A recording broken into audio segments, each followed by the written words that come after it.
As we look ahead toward 2026, the rumored direction of Canon's upcoming lens lineup is shaping up to be one of the most strategically important evolutions of the RF mount since its introduction. And when all currently available information, leaks, and logical predictions are carefully organized and analyzed from both photography and video production perspectives, it becomes increasingly clear that Canon is preparing a major expansion that will benefit APS-C users, full-frame users, hybrid shooters, and content creators alike, with one of the most talked about developments being the long-awaited arrival of a truly high-end RFS zoom lens for APS-C cameras, an area where Canon has so far been relatively conservative,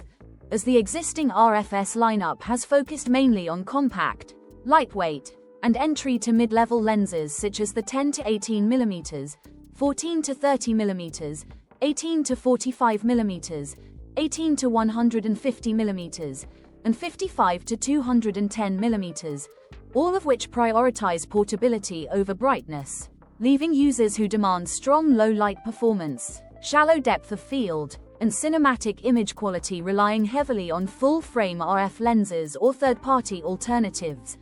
But that situation may finally change in 2026, as multiple sources suggest Canon is actively developing a premium APS-C standard zoom that could land in the highly versatile 15 to 70mm range with a constant f2.8 aperture, or possibly a 15 to 80mm configuration with a brighter wide end and practical zoom flexibility, or even a balanced f2.8-f4 design aimed at professionals who need both speed and efficiency. And the significance of a 15mm starting focal length cannot be overstated, because Canon's 1.6x crop factor means 15mm delivers an equivalent 24mm full-frame field of view, effectively matching the 16mm starting point commonly seen in competing APS-C systems, which makes such a lens ideal for landscape photography, travel content, architectural shooting, vlogging, handheld video work, and documentary filmmaking.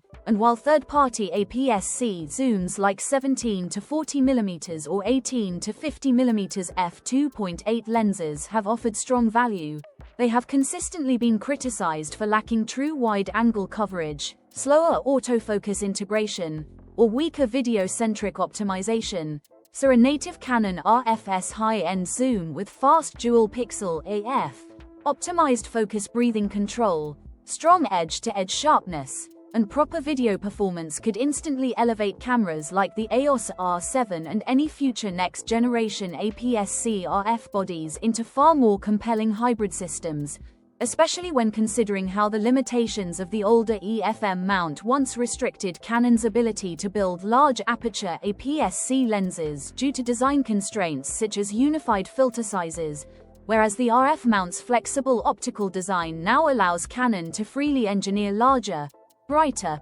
and more specialized lenses without those compromises. And while APS-C development is drawing renewed attention, Canon's full-frame RF roadmap is also expected to accelerate, particularly in the video-oriented Z-series lens category, which has already introduced standout models like the RF24 to 105mm f2.8L is USMZ and RF70 to 200mm f2.8L is USMZ, leaving a conspicuous gap in the wide-angle zoom range that many expect Canon to fill with a 16 to 35mm or 14 to 35mm Z-series lens designed specifically for filmmakers, featuring iris control rings, minimized focus breathing, smoother zoom mechanics, power zoom compatibility, and consistent optical performance across focal lengths, all of which are critical for YouTube creators, event videographers, documentary shooters, solo operators, and cinematic production workflows. And beyond zoom lenses, Canon's ongoing push into VCM-driven prime lenses represents another major pillar of its 2026 strategy, as the voice coil motor system has proven highly effective at driving large, heavy optical groups with exceptional speed and silence, making it ideal for f1.4 lenses that must perform equally well for stills and video. And with existing RF VCM primes like 20mm f1.4, 24mm f1.4, 50mm f1.4, and 85mm f1.4 already establishing a strong foundation. Speculation continues to build around additional focal lengths such as a 28mm f1.4, an ultra-wide 16mm class prime for environmental storytelling and astrophotography, or even a longer 100mm class VCM lens aimed at portrait specialists and cinematic compression, all of which would further strengthen Canon's appeal to professionals who demand fast autofocus, reliable subject tracking, and expressive image rendering in low light and high contrast environments, while the telephoto segment may also see meaningful innovation, as rumors point toward a newly designed RF 300mm class zoom that would occupy a unique position between Canon's existing 100 to 400mm, 100 to 500mm, and 200 to 800mm lenses, potentially delivering a combination of superior optical resolution, manageable size, and improved balance for wildlife, sports,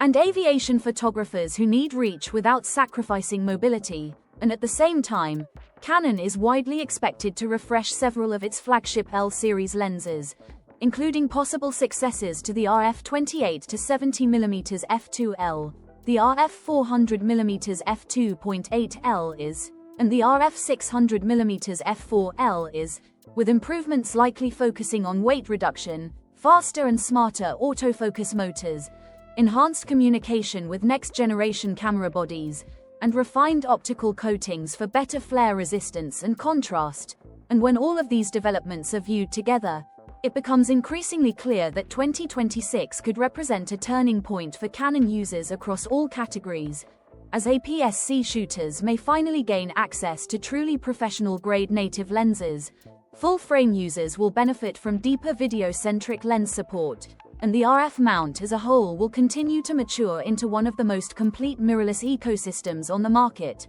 making topics such as Canon RF lens rumors, Canon 2026 Lens Roadmap, RFS high-end zoom lenses, Canon APS-C future, RF mount video lenses, Canon VCM primes, and next-generation Canon optics increasingly important search keywords for photographers and creators worldwide. And with official announcements, real-world tests, pricing details, and release timelines still ahead, staying informed and strategically choosing equipment based on shooting style, content goals, and long-term system investment will be more important than ever as Canon continues to redefine what its mirrorless platform can offer.